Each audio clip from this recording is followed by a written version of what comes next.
Here we go. It's 11 a.m. Sunday morning. The most exciting window in sports is happening right now. Bets are being made. Lineups are being locked. Random names are being trending on Twitter right now. Random players trending on Twitter because they don't know. People don't know who to put in their fantasy lineups, but we know. We have a whole cast of experts. You're not getting hot air analysis. You're not getting treacly, sentimental feature stories. All you're getting is news you can use with my friends, Darren Ravel, Katie Rich Creek, Stucky filling in for Sean Corner today, Chris Raybon, Matthew Friedman. Let's get right to it. Convince me, fellas, Friedman, Stucky, and Raybon. You guys are going to give me your best bet for the day. Matthew Friedman. No, I'm going to go to Stucky. Stucky, you are up first. Yeah, Chad. Hope your Sunday morning's going well. I'm going to actually go to Sunday night and try to convince you to take the 49ers. I have some +3, which I think is out there now, and some +3.5. I think this is just a great buy low, sell high spot. Look, the Rams have been good. They are, off to a 4-1 start. But I think we need to, and I've adjusted them up. But I think we need to slow our roll on the love for them. I mean, their 4 wins come over the NFC East. That's it. And, they lost to the Bills. They've also had a ton of travel, which might come into play. They've gone back and forth from the West to the East Coast. But, more importantly, I think this is just a great buy low spot on the 49ers. And I've downgraded them just like I've upgraded the Rams, but I still make this line around a pick. So I think there's a ton of value in the 49ers. And I also think it's a great matchup. Linebackers are sort of the new running backs of the defense. They don't really matter in a lot of matchups. Teams are playing with 1 or 2 linebackers most of the time. But in this particular matchup, linebackers will matter a lot. And that's where I think the 49ers have the significant advantage. The Rams are really weak. That's their weakest position on their defense. And I think that the 49ers and Kyle Shanahan will attack that on the ground. Will attack that with George Kittle over the middle. You can assume that Jimmy G is as healthy as he's been all year. He finally practiced in full for a few days this week. So I think that'll be a little bit better than last week. And on the other side of the ball, the 49ers should be a little healthier at corner than they have been. Still not fully healthy on defense in regards to edge rush or on the outside, but they're still defending the short pass at an elite level. They're number 2 in the NFL defending the short pass, number 30 defending the deep pass, which is how you attack them right now with a hobbled secondary. But that's not what the Rams do. The Rams have reconfigured their entire offense. They're going play action 50% of the time, and they're not throwing it deep at all. They're throwing to their tight ends. They're throwing it short. They're throwing it to Kupp, to their backs. But that's the strength of this 49ers defense. So I think it's a good matchup on both sides of the ball. Good time to buy low on the home dog. Sell the Rams here. Plus, it's Sunday night. So if things go wrong, you can flip over to baseball or go to bed early. And a plug for the Pro Report. It's just lighting up for the 49ers tonight. So, all right. You like the Niners +3. All very good reasons. I'm kind of leaning that way already. I think there might be a little bit of a bonus play there based on a lot of what you're saying.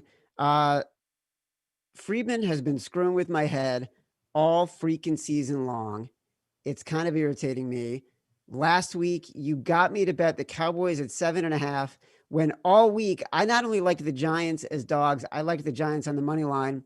And then Sunday morning, I flipped the script. So I don't care what you're going to say today. I'm probably not going to listen to you. That's fine. I would sort of like to apologize for last week. At the same time, I'm not really apologizing. I mean, the Cowboys were going to win that game. The Giants were lucky even to be in it. But anyway, I'm going to bring to the table a pick that's a little more traditional. I think a little more up your alley. I'm going Vikings -3.5 or 4 at home against the Falcons. The Vikings are rounding into form on offense. They've moved Justin Jefferson to the perimeter, and so they are using more 2 tight end sets so they can have their best overall players on the field. The drop-off from Dalvin Cook to Alexander Mattison at running back is very minimal, right? The founding father is one of the league's best backup running backs. On defense, they entered the season with 3 new starters at cornerback. That position is now coalescing, starting to come together. That defense is improving. And the Vikings looked pretty good last week against the Seahawks. They could have gotten that win outright. Instead, they just covered. And now they are in a get right spot against the Falcons, who just fired their head coach. And this is what I'm calling a solar eclipse spot for the Vikings. Head coach Mike Zimmer is one of the league's best against the spread coaches, and he's particularly great at home, as a favorite, and outside of division. Right? Good coaches overperform in situations where they have a natural edge, and here all of his edges have aligned. The Vikings are non-divisional home favorites, and as such, Zimmer's Vikings are 19-4-1 against the spread, and that is from our Bet Labs database. Meanwhile, Raheem Morris is taking over for the Dan Quinn tainted Falcons. And I doubt this team wins even 5 games. And if we look at what Morris did when he was coaching the Bucs, back in 2009 to 2011, opponents were 22-10 against the spread versus Morris in his 2 seasons when his team won fewer than 5 games. So when Morris's Bucs were bad, they were really bad. And I think that's what we have with the 2020 Falcons. The Vikings are going to do what Vikings do. I would bet them up to -6, not that you have to. -3.5 is out there at some books. That's what I'm taking. Screw you, Friedman. Let me read a stat back to you that our good friend Stuckey wrote on actionnetwork.com. And don't forget, download the free Action Network app. All the data, all the information, all the lines that we're talking about are available in the Action Network app. Let me read to you a line from a story Stuckey wrote on actionnetwork.com. When coaches are fired mid-season, 28 teams since 2003 have fired their coach in season. Those teams have gone 12-16 straight up and 14-14 against the spread. Okay. That is a 42.9% straight up win rate, which is so much better than those teams would normally be doing prior to the head coach being fired. They were only winning at a 27.6% win rate. They've also gone significantly better against the spread. So I'm not going to be fooled by your numbers. I'm not going to be fooled by your love for Mike Zimmer. Don't point your finger in the air at me. Fine. That's fine. Okay? I'm just saying, I'm not falling for it. That's fine. And that's right. I just would say, how many of these teams had the guy coming in as the interim head coach with Raheem Morris? None. Dude, the answer is none. Doesn't matter. And now Raybon is laughing. Raybon is laughing because your entire theory is based on Raheem Morris being a bad coach 8 years ago. All right. That's not the entire theory. And Raheem Morris, listen, let me finish. Once a bad coach, always a bad coach. I get to finish. I listened to the Action Network podcast this week with Raybon and Stuckey, and they did a lot of time talking about this game in particular and the tendencies that the Vikings will not be able to scout because there are new plays and new sort of ways that the Falcons are going to be playing on defense and playing on offense without Dan Quinn. By the way, Dan Quinn was clearly a horrible coach, and anyone will tell you that. So the fact that he's gone is probably worth 3 or 4 points just naturally in the first game back in terms of enthusiasm and karma for the Falcons. Raybon, it's time for you to come in. You can tail on this a little bit if you want, or you can go to the bet that you're going to try to convince me of. It was unthinkable how bad Dan Quinn is, which really worries me about the Vikings in this spot because we just don't know what Falcons team we're going to see. I mean, we might just see the Falcons that we thought we're going to be entering the season. The 7.5 win Falcons, not the 0 win Falcons, which not a big step up, but in this case it is. But no, Chad, I got to convince you of the Pittsburgh Steelers here. You only have to you're laying 3 points, field goal on a team that's number 1 in pressure rate going against Baker Mayfield, who's 33rd in passer rating under pressure. There's only 32 starting quarterbacks, so that's not good. On top of that, the Browns split the series with Pittsburgh a season ago, but that was with Pittsburgh and their, Mason Rudolph, Duck Hodges offense. Cleveland won one of those games and lost one, and yet they only scored 34 points combined in the 2 games. Cleveland has played 2 road games this year. They've given up 38 in both games. Their defense is not very good. Pittsburgh is clicking on offense with Chase Claypool. Remember when they told us rookies weren't going to do well in COVID? Yeah, that's out the window. Claypool got 4 touchdowns last week. Steelers, solid all-around team, go in a terrible matchup for Baker Mayfield. And by the way, Wyatt Teller, Cleveland's guard, he's rated the number 1 guard in football and the number 1 guard in pass blocking. He's out today. So just a brutal spot for Baker Mayfield going against a defense that is going to give him fits.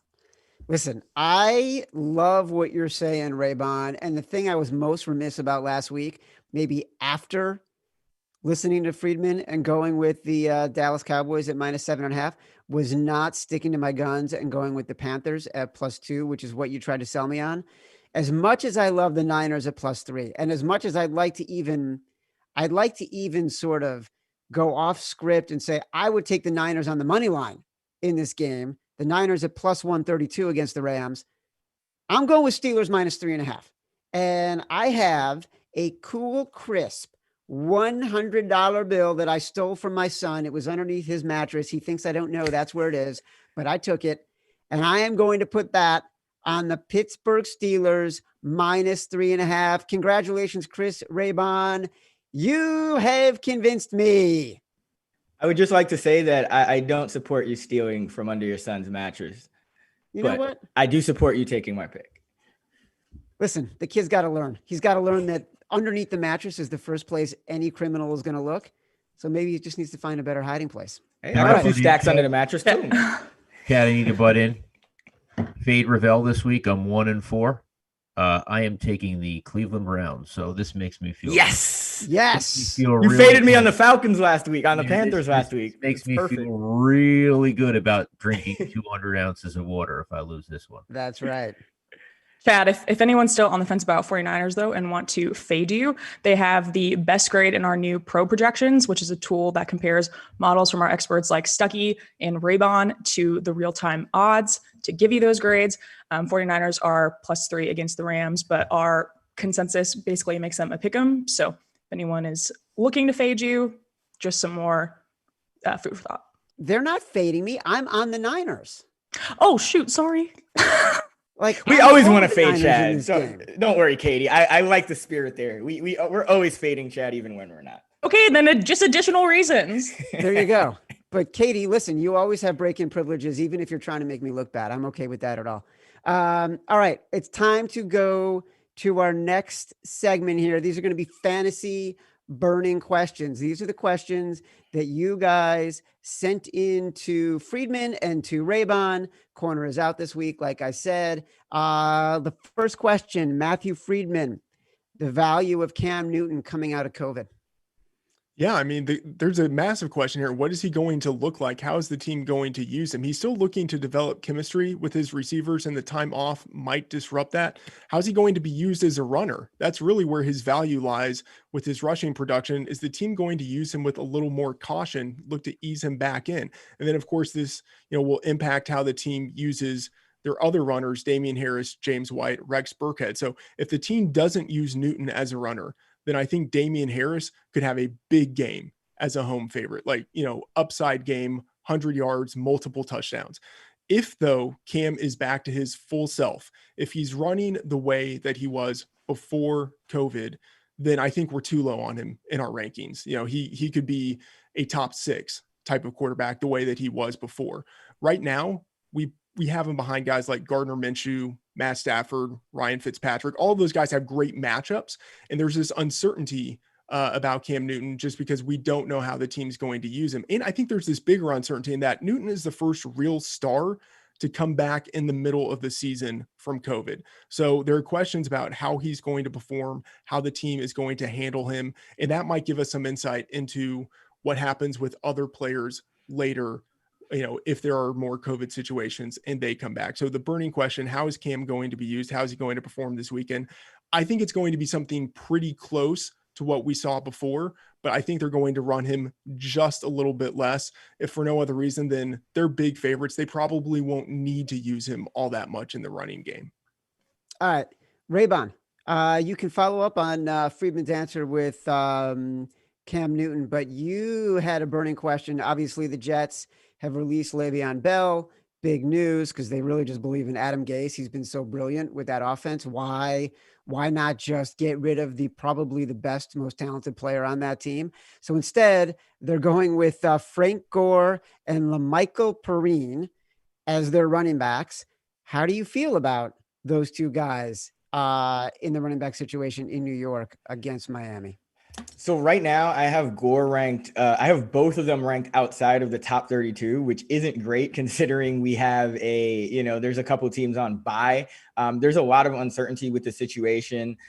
But I have P Ryan ranked right inside the top 40. I think if you need kind of like a high upside flex play and you're willing to take a little bit of risk, I actually would go with P Ryan for the upside, even though I think Gore has a higher floor because he'll still be the lead back. But P Ryan, remember, we've seen a lot of these rookies. Now is when their preseason really ended. We're starting to really see these breakouts because the first few weeks of the season, they had to kind of get acclimated. Adam Gase has said he wants to get P Ryan more carries. And he had said that when Bell was still on the team a couple of days ago, and then they released Bell. So if you kind of put 2 and 2 together, there's a chance that P Ryan and not Gore actually becomes the lead back, and P Ryan is just so much better than Gore. I mean, we're talking about a really old dude. So have Gore a couple spots ahead for the safety, but I think if you can afford to take a little bit of risk and you need like a desperation kind of high upside flex, I would go with LaMichael P Ryan. Here's what I love about this. Number one, his name is P Ryan, and that's just funny to me every time you say it. Number two, I love that you are pulling from a quote that Adam Gase had about how he values P Ryan versus Frank Gore or even versus Le'Veon Bell. Where did you see it? Tell me how much, like when you're thinking about these fantasy rankings and you think about the value of players, how much are you looking at what coaches say? How much like video are you watching of coaches, things like that? I believe I saw it in The Athletic. I do actually read a ton into what coaches are saying, not necessarily taking them at their word, but just trying to get insight into what they are thinking and putting that together with what they're doing and trying to see, what makes sense. So this definitely caught my eye because, he says that and then they release Bell. Now, the thing about Adam Gase says he loves Frank Gore. So that's kind of why I still have Gore ranked a few spots higher. Gore was the lead back when Bell was injured earlier in the season. So I think we still have to expect him to get at least a couple more carries than P Ryan. But this is a situation where you could start to see an even snap count, and P Ryan's the better receiver. So in PBR, that's always gonna be a boost to P Ryan because he will probably run more routes than Gore either way. I think that says everything you need to know about Adam Gase and the New York Jets is that he loves Frank Gore and values Frank Gore higher than he values Le'Veon Bell. Yeah, that's pretty it. Much. Yeah, that's pretty much it.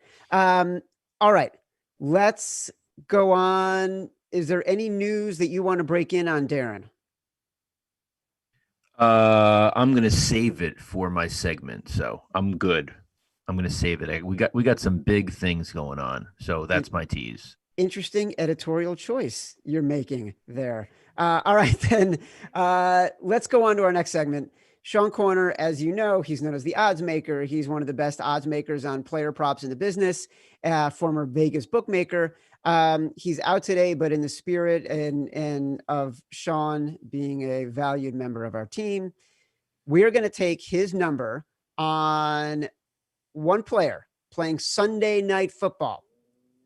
There will be a contest. If you guess the exact number of yards this player rushes for, reply to @Action Network HQ.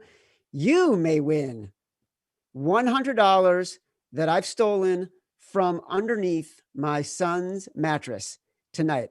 That player is Darrell Henderson of the Rams running back.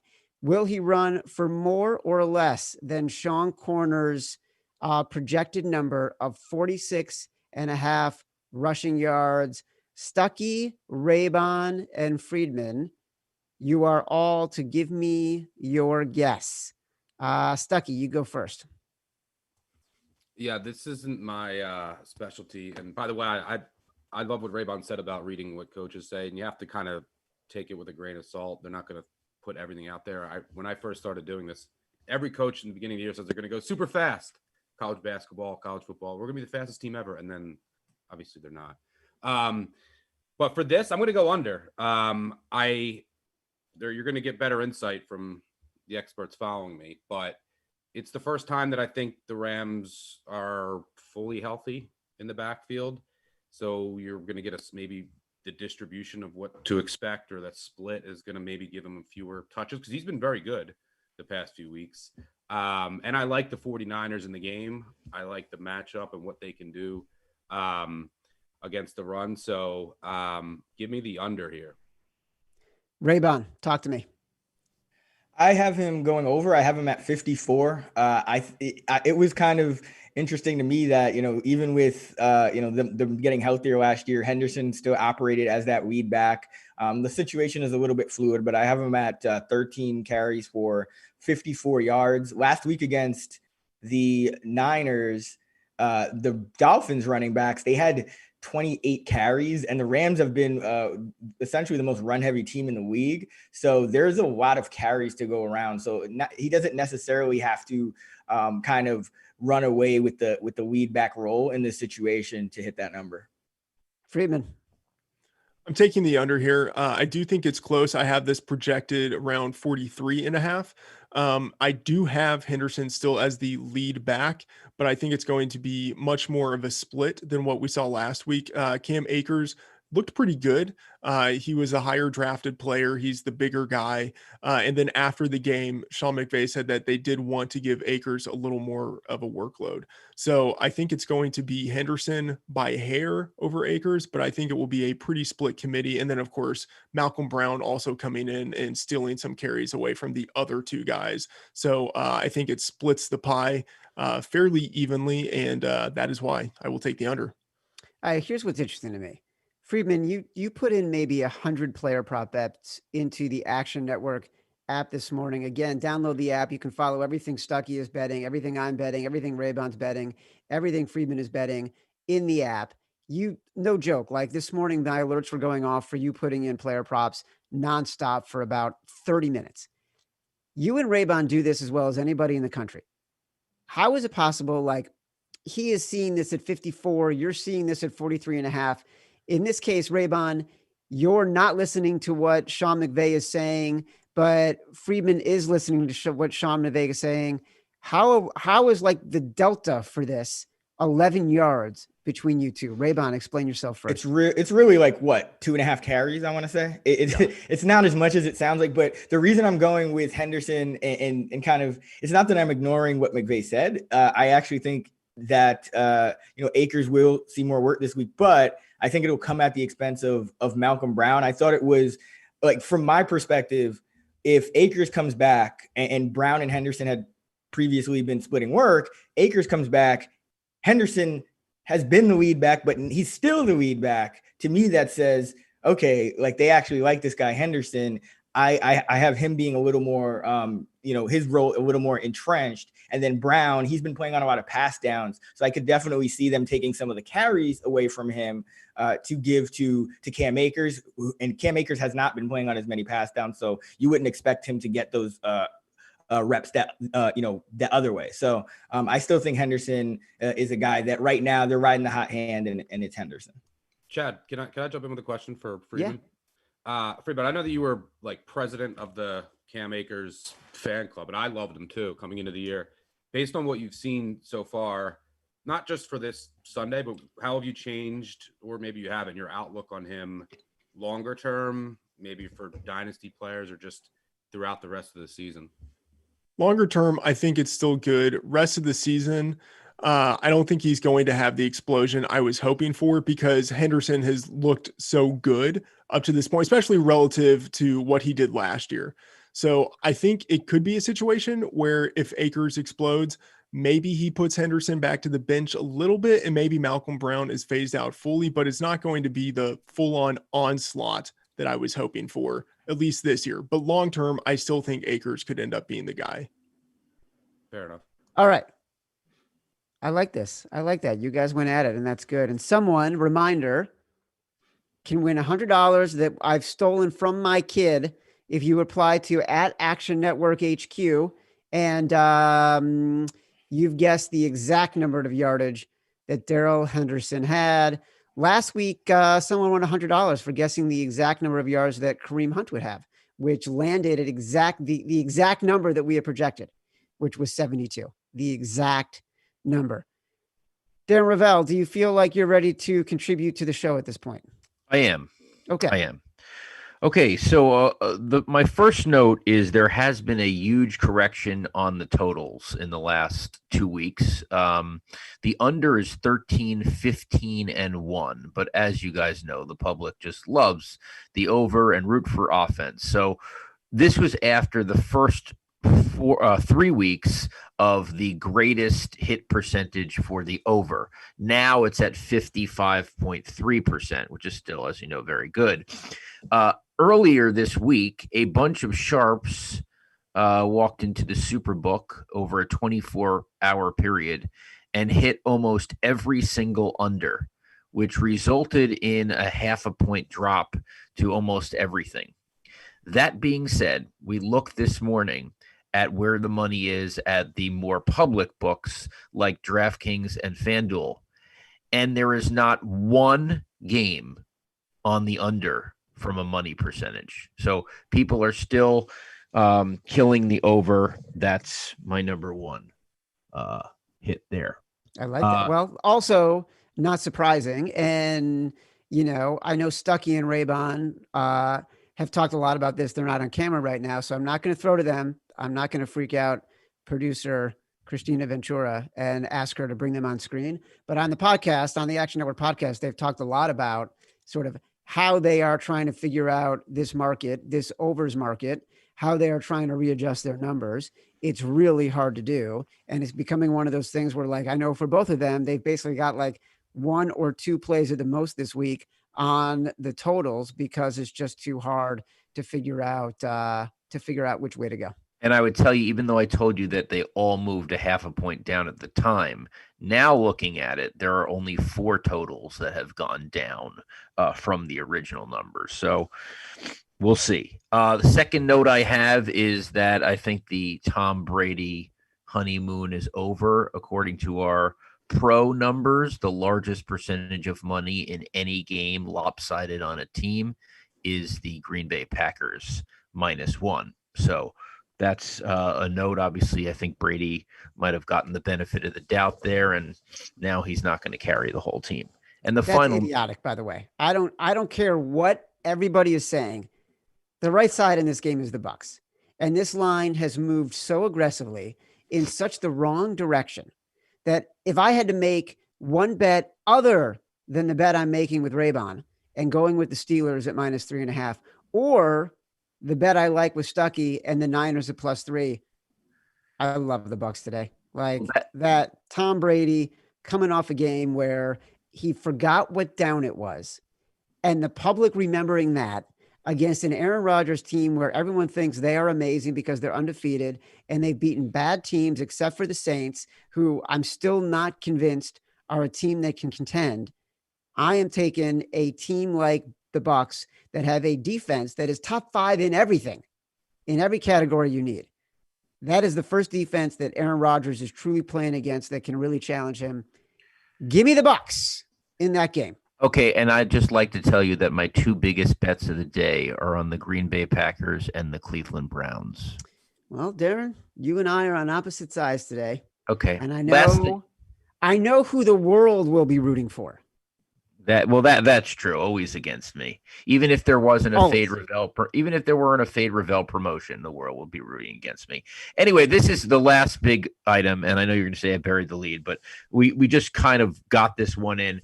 A $2 million parlay into DraftKings on the money line on the Lions and the Dolphins, who combined since 2018 are 24, 48, and 1.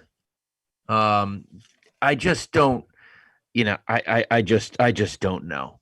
At least last night we had a 9-team parlay where it was all ridiculous favorites, and I know the Dolphins today are playing the Jets and the Lions, the Jaguars, but God, the history on these teams just makes you cringe.